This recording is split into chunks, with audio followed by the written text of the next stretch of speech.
Macoser, para sus productos Singer y Florencia, presenta con exclusividad este programa de difusión educativa y cultural.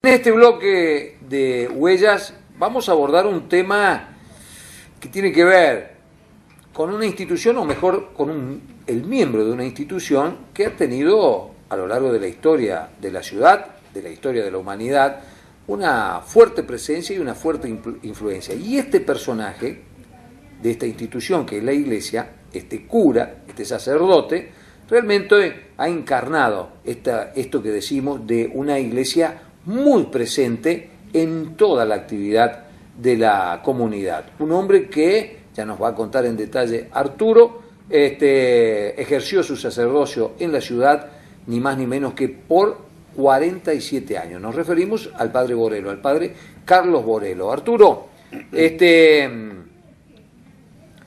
si hay un hombre de la Iglesia que ha influido fuertemente y que ha trascendido hasta la actualidad misma, ese me parece que es el padre Carlos Borelo, ¿no? Sí, sin duda.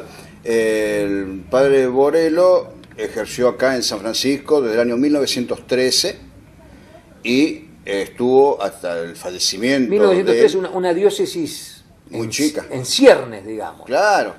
Es incluso uno de los primeros sacerdotes que tiene San Francisco. ¿Iglesias cuánto había en esa época? Una. La única, estaba en ese momento únicamente la parroquial de San Francisco, claro, acá San Francisco de Asís, y la otra iglesia que ya había dejado de ser parroquial, que era la de Plaza San Francisco. Plaza San Francisco, claro, que las dos tenían el nombre de San Francisco de Asís. Claro.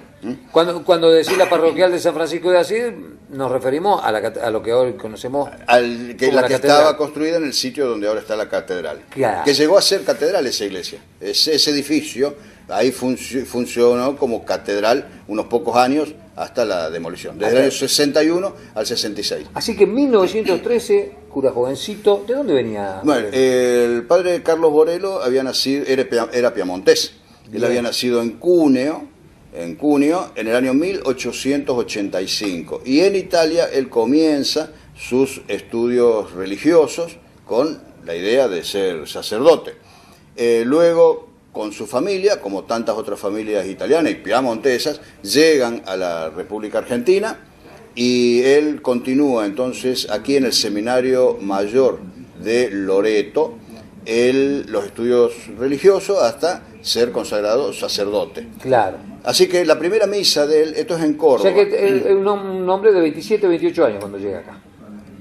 De 1885 cuando llega a San Francisco. A San Francisco a los 28 años. 28. A los 28.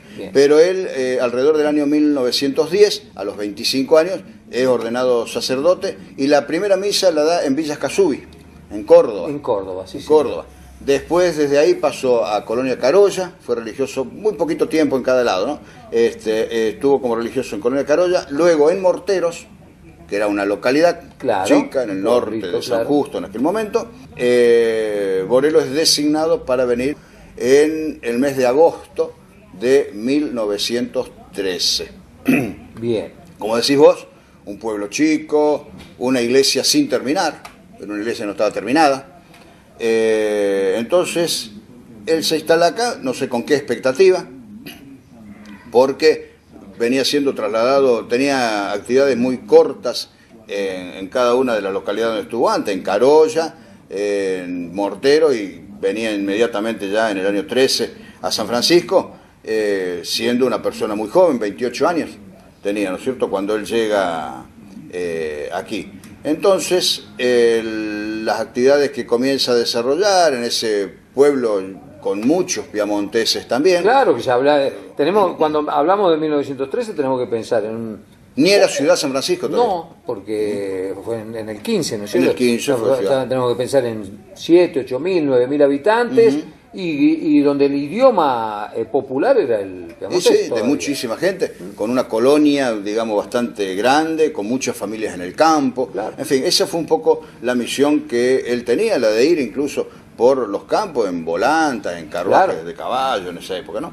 Entonces, una de las primeras acciones que él decide aquí en San Francisco es la terminación o el avance de la obra de la iglesia, que no estaba terminada. Así que en eso interesa, por supuesto, a la familia de Iturraspe, que se había comprometido en su momento a aportar para la construcción de la iglesia, en razón que desde el año 1910, los restos de Iturraspe, que había muerto en el año 6, estaban ya sepultados cerca del altar en la catedral. En la parroquial, en la iglesia. Exactamente. Bien, pero Borelo no se quedó solamente en la cuestión así religiosa, sino que, impulsando el catolicismo, por supuesto, también se dedica a la educación.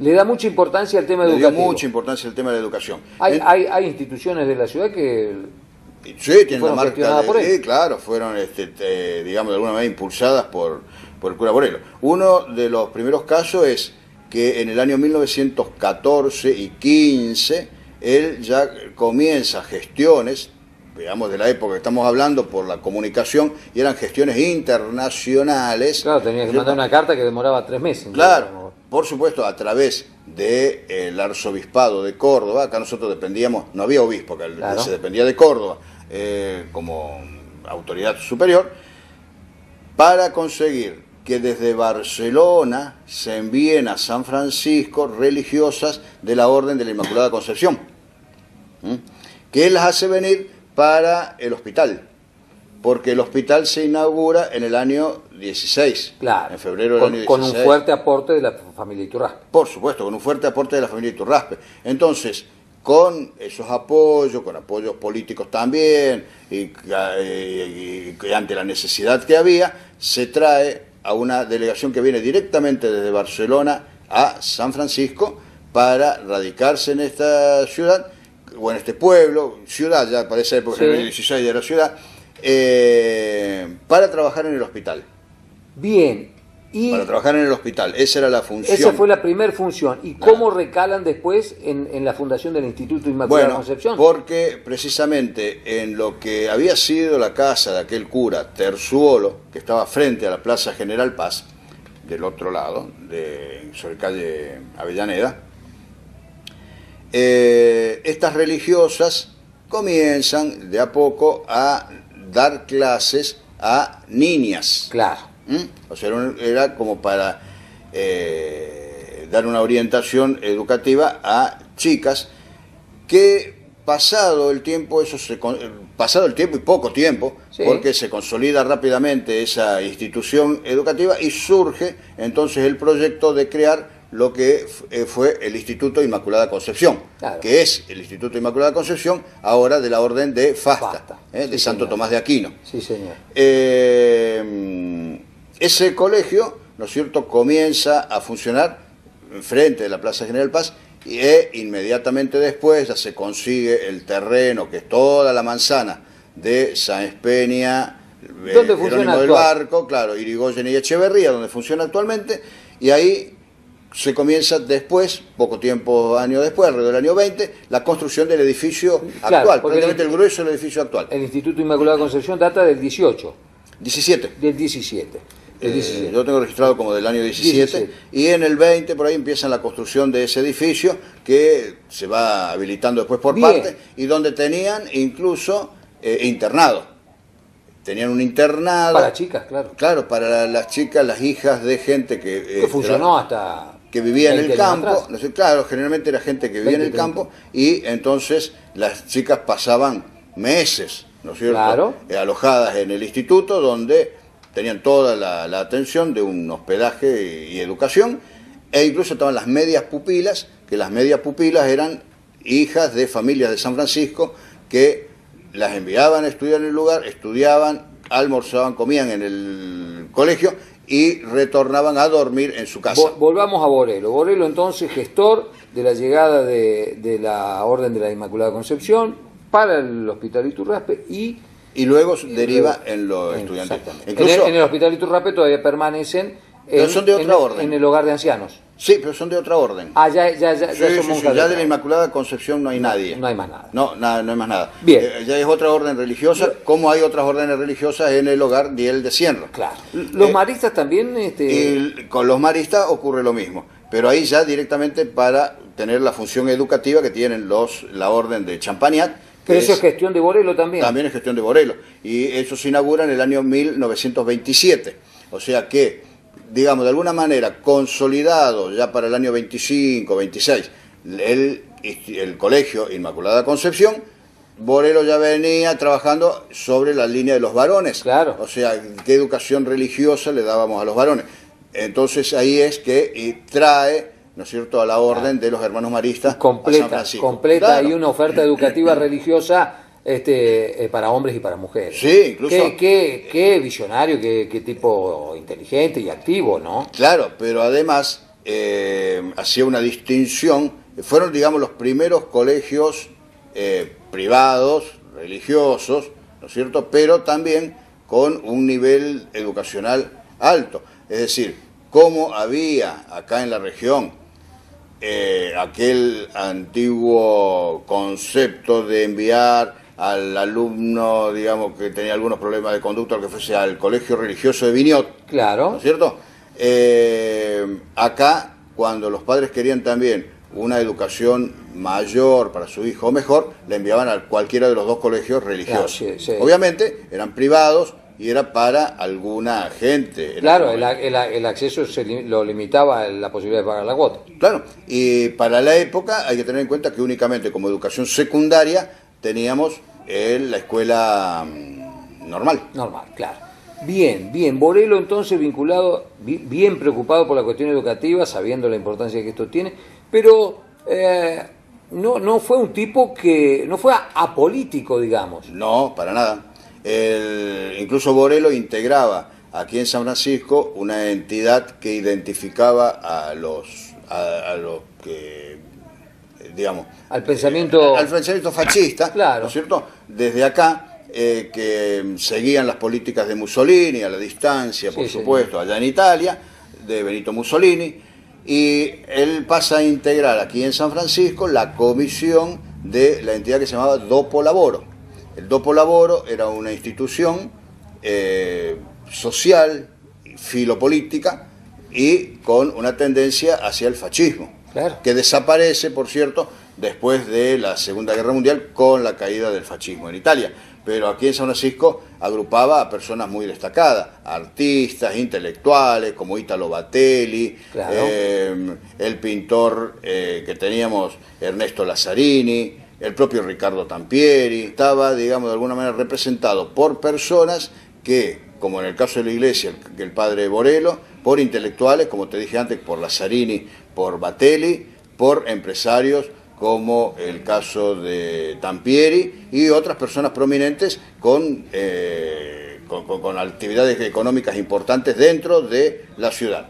Hay un mito, Arturo, que te quiero preguntar, un mito popular que se fue reproduciendo, que dice que Borelo es el cura que en San Francisco vendía terreno en el cielo para reunir claro, bueno, para reunir fondos. Claro, eso es lo que quedó como, digamos, ¿qué hay de cierto de eso? Un estigma sobre la personalidad de Borelo. De Borelo, claro. Yo tuve oportunidad de hablar sobre ese tema precisamente con el doctor Carlos Ruela, sí, señor, persona que falleció hace ya muchos años, muy católico, Carlos Ruela muy católico, y había sido monaguillo de Borelo. Entonces, conversando así con el doctor Ruela, que era una persona muy afable, muy atento para hablar, él me cuenta, y bueno, niega por supuesto y desmentía la venta de los terrenos. Entonces me explicó cómo era la cuestión. Como tantas veces y que en tantas iglesias ocurrió y ocurre, incluso actualmente, hay sacerdotes que promueven algunas campañas obteniendo dinero para precisamente cómo Sí. tenía él, que tenía que continuar la iglesia, porque después Claro. incluso le hizo construir, terminar el frente de la iglesia con las dos cúpulas, en fin, y hacer esos trabajos, y el mantenimiento del edificio en sí. O sea, hacen las campañas que se hacen siempre con algún tipo de fiesta o pedir contribuciones, en fin. Bueno, son aportes que se piden de dinero concretamente para el mantenimiento de la iglesia, no es nada personal. En el caso de Borelo, él también lo pedía y él otorgaba a las personas que iban haciendo donaciones algunas indulgencias, Claro. ¿no es cierto? Él iba dando indulgencias. Y claro, y no era una indulgencia nada más que para todos en general. Para que no sea una mera suscripción Claro, económica. claro, pero más vos aportabas, más indulgencia tenías. Entonces eso fue cambiándose, como decía, claro, dice, vos le das más plata al cura, tenés un espacio más grande en el cielo, le decía la gente. Y eso fue cambiando, fue dando vuelta en el concepto de la gente. Decía, claro, compraste un terreno cerca de Dios, le diste plata a Borelo y bueno, tenés un terreno cerca de Dios. O sea, tenés asegurado el perdón, digamos. Claro, claro.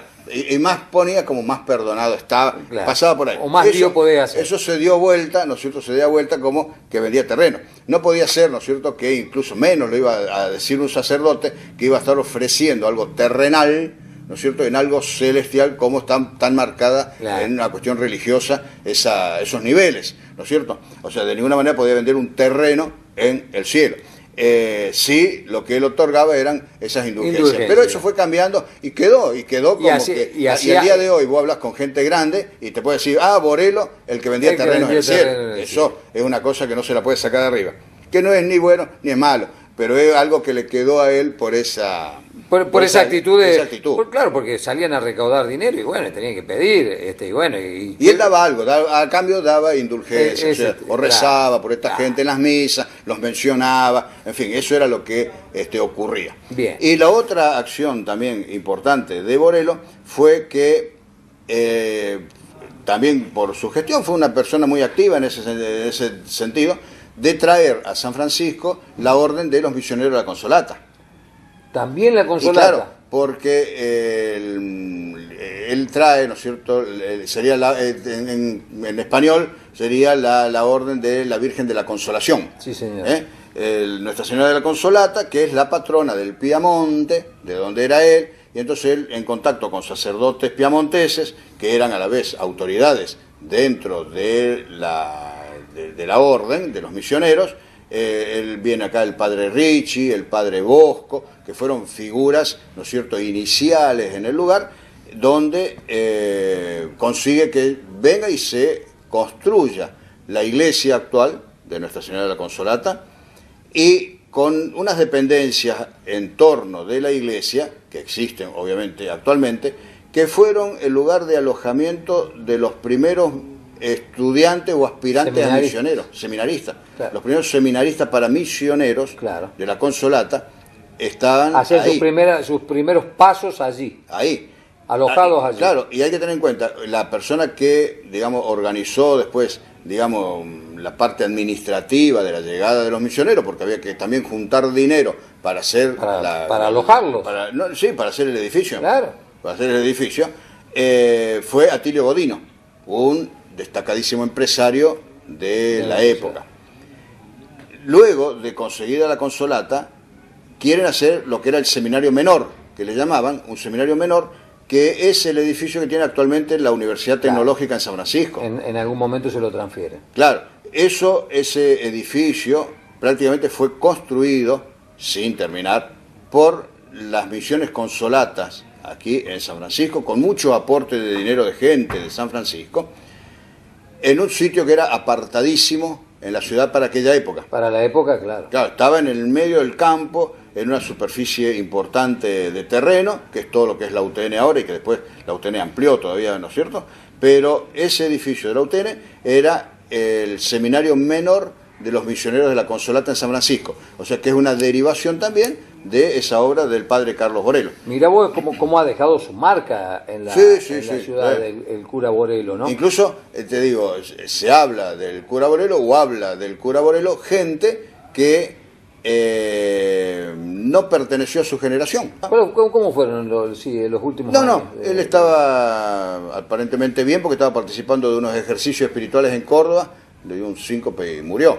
Murió el 10 de septiembre del año 1960. Al morir lo traen, se lo ve él aquí, por supuesto, y se lo enterró en el cementerio, pero 20 años después, el 10 de septiembre del año 83, ya construida la nueva catedral, los restos de Borelo fueron trasladados al subsuelo que tiene la catedral, donde hay una cripta, claro, donde está incluso enterrado Monseñor Herrera, que fue el segundo obispo que tuvimos en San Francisco, y hay otros religiosos, hay un ceniciario también en el lugar. Ahí están los restos ahora del un padre hombre Borelo. longevo, 75 años. 75 años tenía cuando murió. Una edad media, ya para esa época más o menos no era absolutamente tan grande, ¿no es cierto?, como se lo hubiese considerado en años anteriores la edad. Y el traslado en el año 83 pasó sin mayor trascendencia, en razón de que precisamente en el momento en que se hace, en la ciudad, como en el país, estábamos todos muy imbuidos en el tema de las elecciones, claro, que venían al mes siguiente. Claro. Eran las primeras elecciones después del golpe de Estado del 76, la efervescencia política era grande, y entonces un acto, digamos, del traslado, los restos del sacerdote, es como que pasó... tuvieron su importancia dentro de la comunidad católica, pero no en el nivel ciudad, ciudad, a nivel popular, en el nivel claro, ciudad, que estaba muy todo con mucha atención sobre las cuestiones políticas. Bien, hemos hecho un repaso sobre la vida del religioso, uno de los religiosos seguramente más influyentes que registra la historia de la ciudad, el padre Carlos Borelo.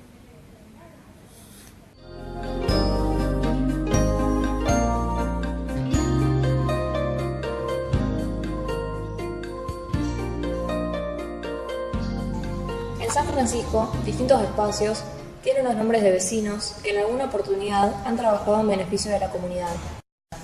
Calles, plazas e instituciones tienen los nombres de personas que dieron lo mejor de ellos para aportar a la sociedad sanfrancisqueña desde fines del siglo XIX y hasta tiempos recientes. Leemos textos en libros, distintas publicaciones con referencias a personajes locales. Caminamos por la ciudad o llegamos a instituciones y observamos carteles que nos indican nombres que no siempre nos resultan conocidos. Nos interesamos en ellos y surge indefectiblemente la pregunta: ¿quién fue?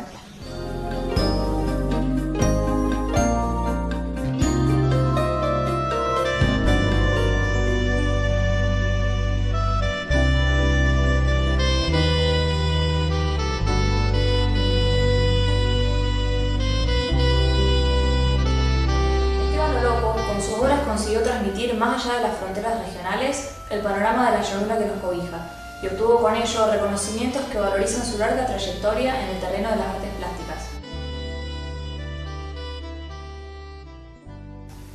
Nacido en 1931, en un campo entre la Francia y San Bartolomé, fue hijo mayor de Martino Loco y Paula Comba, ambos italianos que llegaron a la Argentina a fines del siglo XIX. Siendo niños y en el campo, se dedicaron a todas las faenas rurales. Esteban tuvo 3 hermanos y 3 hermanas. Fue pintor de obras, dibujante de planos, docente de alumnos especiales, de artes plásticas y hasta su muerte siguió formando a quienes llegaban a su taller en calle Avellaneda para tomar nociones de pintura. Su lista de premios y distinciones incluye innumerables galardones en el país y el exterior, por lo que su mención completa excede las posibilidades. Pero sí podemos mencionar que obras de su autoría se encuentran en colecciones particulares y de museos en Argentina, países de Europa y en los Estados Unidos. El espacio cósmico es lo que me importa. Mi pintura se basa en las líneas que dominan nuestro paisaje, caracterizado por un espacio ancho y llano. Una figura humana, una casa, un árbol, son solo accidentes que se incluyen en la llanura, afirmaba Esteban, y esa descripción de nuestro paisaje, de esa llanura, se reitera con distintas consideraciones y siempre se mostró orgulloso de la llanura. Es nuestro paisaje, contó, y debemos asumirlo como tal. No tenemos las montañas ni los ríos, sino un terreno inmenso y llano. Es lo nuestro y en Europa se admiran de ese paisaje, de esa magnificencia, que muchos aquí no valoran. Valorarlo o no, no está ni bien ni mal. Yo solo me siento impactado desde hace 80 años en que vi la luz en el campo cuando pude expresarme artísticamente me dediqué a eso, y por eso hoy se reconocen mis obras. Esteban Loco comenzó a exponer en 1955 y lo hizo hasta su fallecimiento, ocurrido el 4 de marzo de 2015. Ese mismo año se realizó una muestra de homenaje en el Museo de la Ciudad.